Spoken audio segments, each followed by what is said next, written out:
দেশের দক্ষিণ ও দক্ষিণ পশ্চিমাঞ্চলের গেটওয়ে দৌলতদিয়া ঘাট পারাপারের অপেক্ষায় থাকে প্রচুর যানবাহন, ড্রাইভার, হেল্পার, ব্যবসায়ী, অসংখ্য মানুষের সমাগম। পুরো ঘাট এলাকা পরিণত হয়েছে মাদকের আখড়ায়। জমজমাট মাদক ব্যবসায় জড়িত হয়েছেন যৌনপল্লীর নারীরা।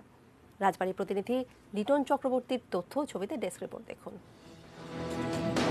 দৌলতদিয়া ঘাটের পোড়াভিটা এলাকার দৃশ্য। প্রকাশ্যেই চলছে মাদক ব্যবসা। হাত বাড়ালেই এখানে পাওয়া যায় হেরোইন, ইয়াবা থেকে শুরু করে সব ধরনের মাদক। অধিকাংশ মাদক ব্যবসায়ী নারী, মাদক সেবীর একটা বড় অংশ নারী।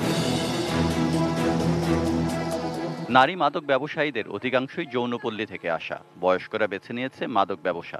বয়স নাই, বাইরে চলে আসছি, আইসা আমরা একটা দুইটা আইনা বিক্রি করে ছোট ছোট বাচ্চা কাচ্চা নিয়ে করে খাইতাম। আমরা স্বাভাবিক জীবনে ফিরতে চাই, 6 সন্তান বুকের ভিতর নিয়ে থাকতে চাই। দাবরা দাবরি ভালো লাগে না। আইন শৃঙ্খলা বাহিনীর অভিযানে ধরাও পড়ছে নারী মাদক ব্যবসায়ী। মাদকদ্রব্য নিয়ন্ত্রণ অধিদপ্তরের তথ্য মতে গত 3 মাসে দৌলতদিয়া ঘাটে মাদকের মামলা হয়েছে 81টি। মাদকের বাহক এক একজন নারীর নামে 8-10টি মামলা। তবে রাঘব বোয়ালরা ধরাছোঁয়ার বাইরে। এই ঘাটের সঙ্গে সড়ক, রেল ও নৌপথের যোগাযোগ রয়েছে ভারতের সঙ্গেও।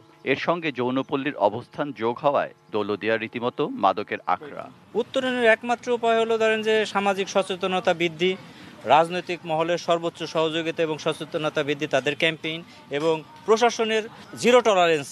প্রতিদিনই অভিযান চলছে দাবি পুলিশ ও জেলা মাদকদ্রব্য নিয়ন্ত্রণ অধিদপ্তরের।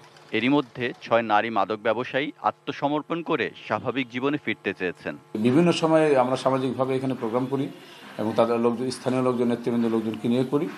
একটা পর্যায়ে এটা বুঝতে পারছে যে আমাদের উঠান বৈঠক এবং অন্যান্য যে মত বিনিময় সভা করেছি, এটার ফলশ্রুতিতে তারা বুঝতে পেরেছে যে আসলে এটা ভালো পেশা না। মাদক নিয়ন্ত্রণে নিয়মিত অভিযানের পাশাপাশি সামাজিক প্রতিরোধ গড়ে তোলার পরামর্শ সচেতন মহলের। Saikat Dasgupta, desk report, ATN news.